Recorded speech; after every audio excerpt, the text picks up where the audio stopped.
How dangerous is dietary cholesterol? Cholesterol is a fat-like substance which is made by animals and humans in the liver, and it is so crucial for the structural component of the cell membrane. Cholesterol is also used as a precursor for the production of steroid hormones and bile acid.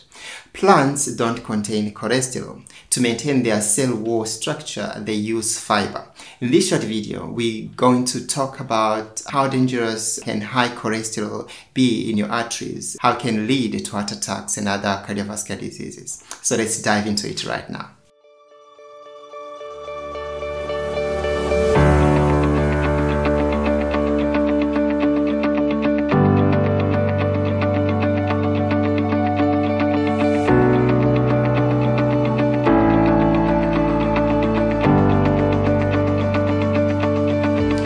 I'm Dr. Mura, a certified lifestyle medicine physician and co-founder of Dr. Mura Health. Dr. Mura Health equips you with strategies on how to prevent, treat, and even reverse lifestyle-related diseases. Because our cholesterol is synthesized by our body and we make enough of it, there is no dietary requirements for it. Since plant foods don't have cholesterol, the only dietary cholesterol source is from animal foods such as meat, dairy, and eggs.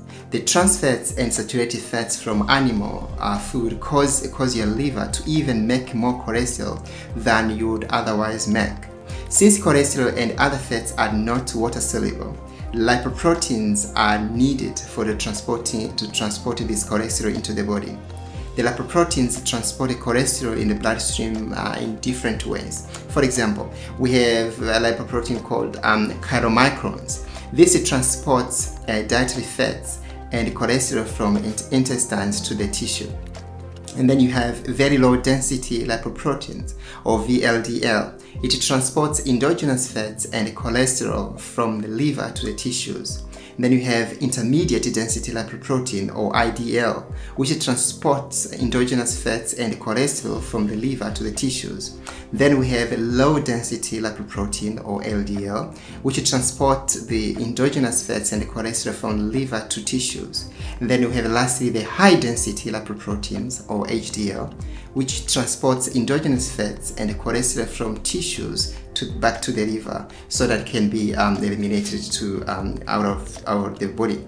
Now, LDL is considered as a bad cholesterol, and this is because its particles pose a risk to cardiovascular disease when they invade the endothelium and become oxidized. You may say, what do you mean by oxidize?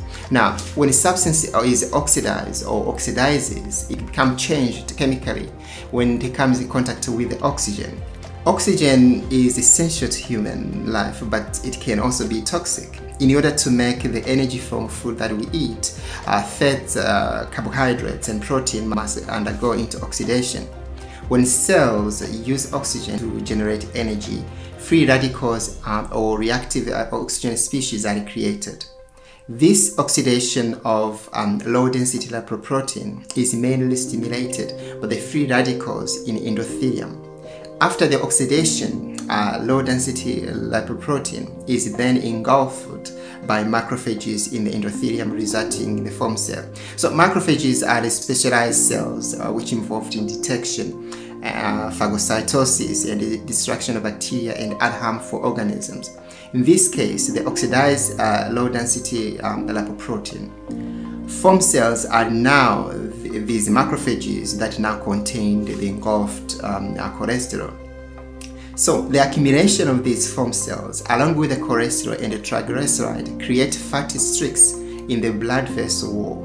And with time, these fatty streaks grow into obstructive plaques, and this is where they become an issue. So there's this reaction that takes place in arterial wall, in vessels, and these foam cells are created. Then these fatty streaks are created, which now cause a plaque, which started narrowing the vessels. When the arteries are narrowed, especially coronary arteries, those vessels that supply your heart, then you may start feeling chest pain, or what we call angina. If it can be completely occluded, and then you can have a massive heart attack. On the other hand, what we call a high-density lipoprotein, which is considered as the garbage truck. These lipoprotein particles remove the fat molecule from cells and transport fat and cholesterol from the tissues back to the liver for elimination from the body. So HDL, or high-density lipoprotein particles, have the ability to transport the fat and the cholesterol molecule outside the macrophages that will have formed, and also from foam cell in the arterial wall.